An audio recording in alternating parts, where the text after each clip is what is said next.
வணக்கம் வந்தனம் மக்களே, இது தமிழச்சி குரல், உங்களில் ஒரு குரல். இந்த காணொளியில் நீங்கள் பார்க்க போகிறது பாலஜோசியர் சிறுகதை. இந்த சிறுகதையில் பாலஜோசியர் பத்மாவோட அண்ணன் ஜாதகத்தை வாங்கி பார்த்துட்டு என்ன சொல்கிறாருன்னு பார்த்துடலாமா? வாங்க காணொளிக்குள்ளே போகலாம்.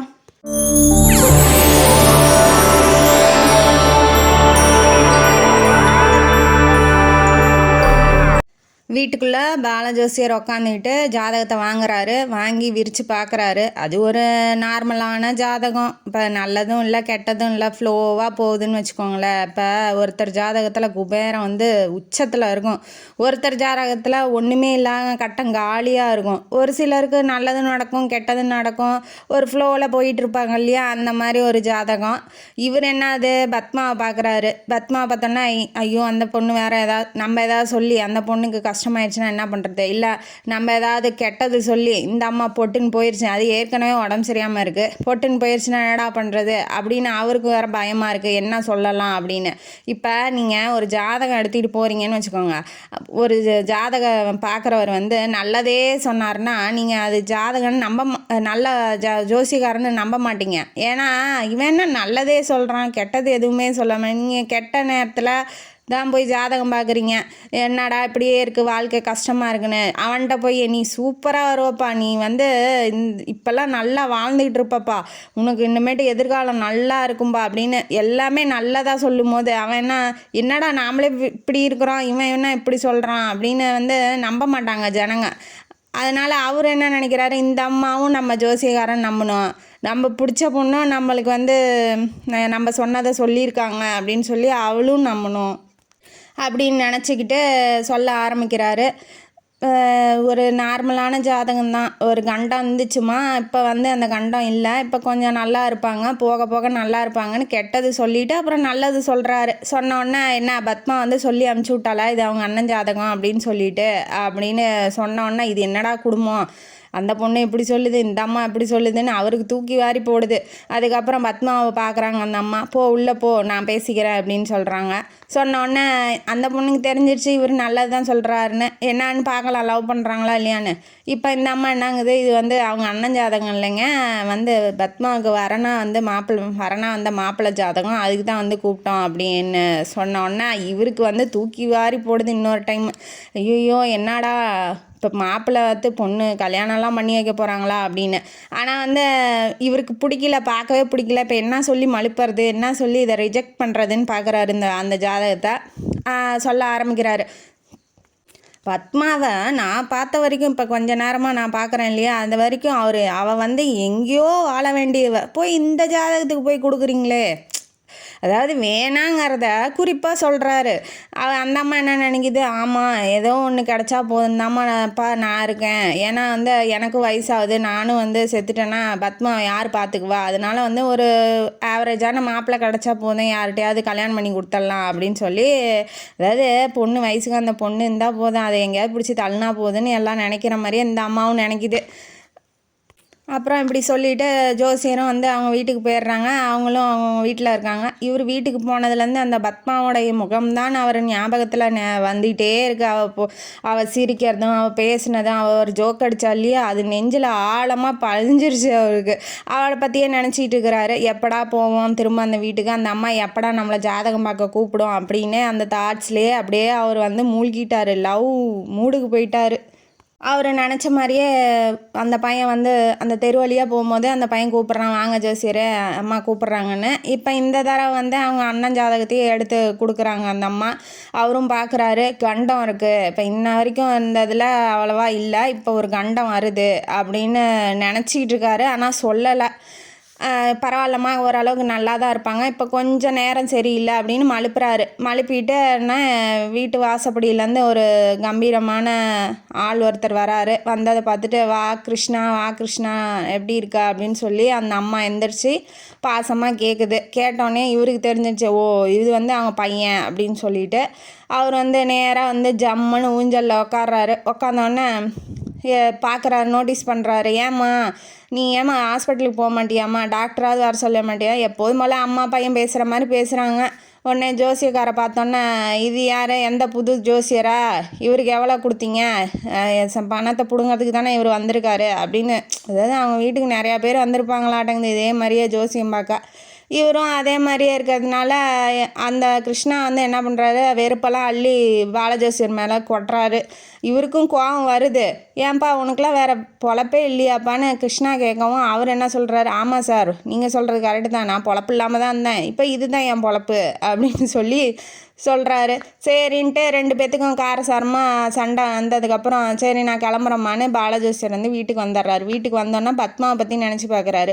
ஐயோ அவ்வளோ அழகான சிரித்த முகம், இப்போ கொஞ்ச நாள் கழித்து அழுக போகுதே அப்படிங்கிற ஒரு ஃபீலிங்ஸில் இருக்கிறாரு. அவருக்கு வந்து அந்த பொண்ணை ரொம்ப பிடிச்சிருச்சாட்டங்குது. ஆனால் அந்த பொண்ணு வந்து என்ன சொல்லுதோ தெரியலையே. அப்புறமா இன்னொரு நாள் ஜாதகம் பார்க்க கூப்பிட்டு விட்றாங்க. கூப்பிட்டோன்னா இந்த தடவை என்னடா சொல்லி அந்த மாப்பிள்ளை வரனை வந்து தட்டி கழிக்கிறது அப்படின்னு சொல்லி இவர் யோசிச்சுட்டே போகிறாரு. போனோடனே சரி நம்ம மனசில் இருக்கிறத சொல்லிடலாம், என்ன ஆனாலும் பரவாயில்ல அப்படின்னு அவர் நினைக்கிறாரு. அந்த அம்மா வந்து இல்லை இந்த தடவை ஜோசியம் பார்க்கணும் அவங்கள கூப்பிடல, எனக்கு ஒரு ரேடியோ வேணும் அப்படின்னு சொல்கிறாங்க. ரேடியோவா, எதுக்குமா அப்படின்னு சொல்லி அந்த ஜோசியர் கேட்குறாரு. எனக்கு ரொம்ப நாள் ஆசை, நான் கேட்கணும் அப்படின்னு சொல்லிட்டு சொல்லும் போது சரிம்மா நான் வாங்கிட்டு வந்து தரேன் அப்படின்னு சொல்லி ரேடியோவில் அவங்க பையன் பைலட்டாக இருக்காப்புலல்ல, அவர் அந்த போர் அப்போல்லாம் வந்து போர் நடந்திருக்கு. அதாவது இங்கிலீஷ் நாட்டுக்காரங்களுக்கும் நமக்கும் போர் நடக்கும்போது விமான போர் நடந்திருக்கு. அதில் வந்து அவர் பார்ட்டிசிபேட் பண்ணியிருக்காரு. அவர் என்னாச்சு ஏதாச்சுன்னு ஒரு ஏதாவது இன்ஃபர்மேஷன் கிடைக்கும் அப்படிங்கிறதுக்காக அந்த அம்மா, அதாவது அந்த பசங்க மேலே அந்த அம்மாவுக்கு வந்து பிரியம் அதிகமாக இருக்குது. அவங்களோட தாய் இல்லையா அன்பு செலுத்துகிறாங்க. அதை பார்த்தோன்னே பாலஜோசியர் என்ன நினைக்கிறாரு, நமக்கும் ஒரு அம்மா இருந்தால் இப்படி தானே இருக்கும், நம்மளையும் ஒரு ஆள் பார்த்துக்குவாங்க, எல்லாம் ஃபீல் பண்ணுறது தான். இல்லாதவங்க இருக்கிறத பற்றி ஃபீல் பண்ணுவாங்க, இருக்கிறவங்க இல்லாத பற்றி ஃபீல் பண்ணுவாங்க. அதே தான் இங்கேயும் நடக்குது. அந்த அம்மா கேட்ட மாதிரியே ரேடியோ வாங்கிட்டு வந்து வச்சிட்றாப்புல. வச்சோடனே பத்மா அவன் பாலஜோசியர் என்னங்கிறாரு, நானும் வந்து நியூஸ் கேட்க வரலாம் இல்லையா அப்படின்னு கேட்குறாரு. பத்மா வந்துட்டு எல்லா நியூஸையும் நீங்களே கேட்டுட்டா நாங்கள் என்ன பண்ணுறது அப்படின்னு ஜோக் அடிக்கிறா. சிரிச்சுக்கோங்க, அங்கேயும் சிரிக்கிறாங்க, அங்கேயும் சிரிச்சுக்கோங்க. அப்புறமேட்டு இவர் அடிக்கடி அங்கேயே வந்து வர்றதும் அந்த நியூஸுக்கு வந்து ட்ரான்ஸ்லேட் பண்ணி சொல்கிறாரு. இங்கிலீஷு ஹிந்தியில் போட்டால் ட்ரான்ஸ்லேட் பண்ணி சொல்கிறதும் அவருக்கு அதே வேலையாகிடுச்சு. ஒரு 3-4 மாதம் ஓடுது. ஓடினோடனே திடீர்னு ஒரு தந்தி வருது. தந்தி வந்தாவே என்ன ஒரே கெட்ட செய்தி தான், இப்படி வந்து பைலட்டாக இருந்தவங்க பையன் வந்து தவறிட்டாப்புல அப்படின்னு சொல்லி வருது. வந்தோடனே அந்த அம்மா வந்து ரொம்ப இடிஞ்சு போய் விழுந்துருது. இந்த நியூஸை வந்து கிருஷ்ணாவுக்கு சொல்லணும் இல்லையா, அதனால் வந்து பாலஜோசியர் வந்து ஃபோன் பண்ணுறாரு அவருக்கு. அந்த ஃபாரின் கம்பெனிக்கு ஃபோன் பண்ணி இந்த மாதிரி வந்து தவறிட்டாங்க, அவர்கிட்ட சொல்லுங்க அப்படின்னு கூப்பிடுங்க அப்படின்னு சொல்கிறாங்க. அவர் என்ன சொல்கிறாரு, மேனேஜரு நீங்கள் வாங்க முதல்ல உங்கள்கிட்ட ஒரு விஷயம் சொல்லணும் அப்படின்னு சொல்கிறாரு. என்னடா அது பார்க்கலாம் வாங்க. அப்புறம் அவர் வந்து போயிட்டு அந்த ஊருக்கு அந்த ஃபாரின் கம்பெனிக்கே போயிட்டு என்ன விஷயம்னு சொல்லி கேட்குறாரு. கேட்கும் போது இந்த மாதிரி போர் கண்டன ஆர்ப்பாட்டம் நடந்துச்சு, அதில் வந்து ஷூட்டிங்லாம் அதாவது துப்பாக்கி சூடெலாம் நடந்துச்சு, அதில் வந்து அவர் துப்பாக்கி குண்டு பற்றி செத்து போயிட்டாரு அப்படின்ட்டாரு. ஐயோ என்னடா சொல்கிறீங்க, இப்போ வந்து ராமுவும் அவுட்டு, பைலட்டாக அந்த ராமுவும் அவுட்டு, கிருஷ்ணாவும் இப்போ அவுட்டு, என்னடா சொல்கிறீங்க இப்படி சொல்கிறீங்களே. இப்போ இந்த அம்மாட்ட போய் ஏற்கனவே ஒரு பையன் செத்துட்டானே, அது தாங்க மாட்டேங்குது. இப்போ இதுவும் போய் சொன்னோம்னா ஆல்ரெடி உடம்பு சரியாமல் இருக்குது, செத்து போயிடுச்சுன்னா என்ன பண்ணுறதுன்னு இவருக்கு வேறு பயம் எடுத்துக்கிச்சு.